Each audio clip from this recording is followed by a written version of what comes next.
মুখের সামনেই একেবারে সহজ খাবার, অথচ কিছুতেই মুখ খুলছে না বাগেরহাটের খানজাহান আলী মাজারের দিঘি থেকে সরিয়ে আনা সেই কুমিরটি। নিরাপত্তা বেষ্টনীর ভেতরেই বেঁধে রাখা হয়েছে দুটি জীবন্ত হাঁস, তাও সেদিকে নজর নেই এই কুমিরটির। এর মধ্যে আমরা কুমিরের খাবার হিসেবে জীবিত হাঁস এবং 3টা মুরগি ওখানে রাখছি অলরেডি। তখন 2টা মুরগি ও মেরে ফেলছে, কিন্তু খাই নাই। হাঁস 2টা বর্তমানে আছে এবং এর মধ্যে আমি 3বার আলাদা আলাদা করে তারে মুরগির মাংস আলাদা আলাদা করে ওর মুখের মধ্যে নিয়ে নিই, মুখের মধ্যে রাখছি ধরে, কিন্তু সে খায় না। জেনে অবাক হবেন, কুমিরটিকে খানজাহান আলী মাজারের দিঘি থেকে উদ্ধার করে খুলনা বন্যপ্রাণী উদ্ধার ও পুনর্বাসন কেন্দ্রে নিয়ে আসার পর থেকে এখন পর্যন্ত কিছুই খায়নি সে। রাত হলেই পানি থেকে উঠে দরজার কাছে গিয়ে পালানোর চেষ্টা করে ৪৫ বছর বয়সী এই মাদি কুমিরটি। এ কারণে খাঁচার দরজা মজবুতভাবে আটকে দেওয়া হয়েছে। ও তো ফ্যাটি 400-500 কেজি ওজন, কিন্তু বেশি একটা সরীসৃপ হইলে পরে সে তো পানিতেও থাকে আবার ডাঙায়ও থাকে।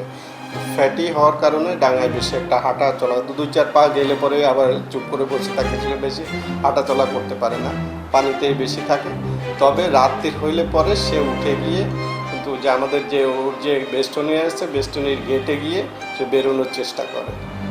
এটা তার ভিতরে তার আমরা খেয়াল করেছি যে রাতের বেলা সে বেরোনোর চেষ্টা করে, গেটের কাছে যায় তো আঘাত করে বা এরকম।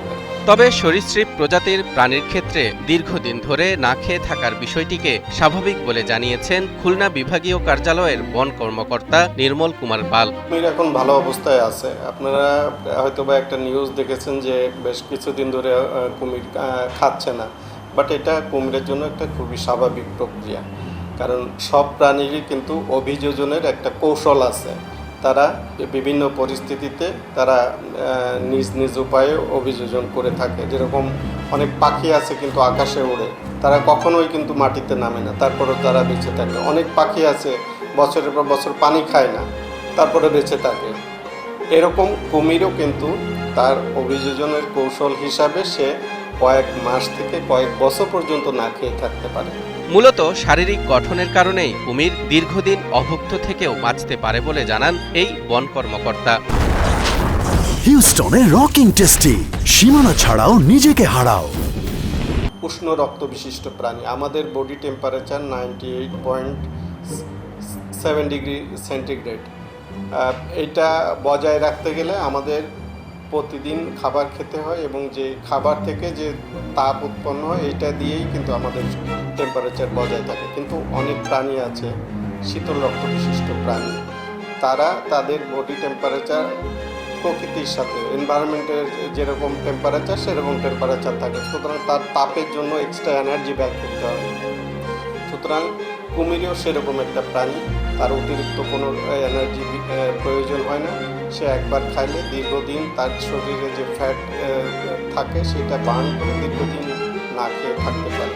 জানা যায়, পরবর্তী সিদ্ধান্ত না হওয়া পর্যন্ত আপাতত আরও প্রায় 1 মাস কুমিরটি বন বিভাগের তত্ত্বাবধানেই থাকবে। এরপর মাজার কর্তৃপক্ষ যদি কুমিরের নিরাপত্তা এবং সেখানে আসা দর্শনার্থীদের নিরাপত্তা উভয়ই নিশ্চিত করতে পারে, তাহলে তাদের সিদ্ধান্ত অনুযায়ী কুমিরটিকে ফেরত দেওয়া হতে পারে। তবে এটি মিঠা পানির কুমির বলে এটিকে সুন্দরবনে অবমুক্ত করার কোনো পরিকল্পনা নেই বলে জানান এই কর্মকর্তা। কুমিরের এবং মানুষের ওখানে যারা যায় তাদের নিরাপত্তা নিশ্চিত করলে হয়তোবা আবার কমিটি সিদ্ধান্ত নিতে পারে যে তাদের কুমিরকে আবার সেখানে ফিরিয়ে দিতে, বাট উভয়ের নিরাপত্তা নিশ্চিত করতে হবে, মানুষের এবং কুমিরেরও। কারণ কুমির চারিদিকে যে খোলা আছে, মাঝে মাঝে কিন্তু কুমির বেরিয়ে যায়। উল্লেখ্য, গত 1 জুন বাগেরহাটের খানজাহান আলী মাজারের দিঘিতে ফাতেমা নামের এক শিশুকে টেনে নিয়ে যায় এই কুমির। পরদিন তার লাশ উদ্ধার হলে মাজার কমিটি কুমিরটিকে সরানোর সিদ্ধান্ত নেয়। পরে জেলা প্রশাসকের অনুমতিক্রমে 3 জুন বন্যপ্রাণী বিভাগ কুমিরটিকে ধরে খুলনার রেস্কিউ সেন্টারে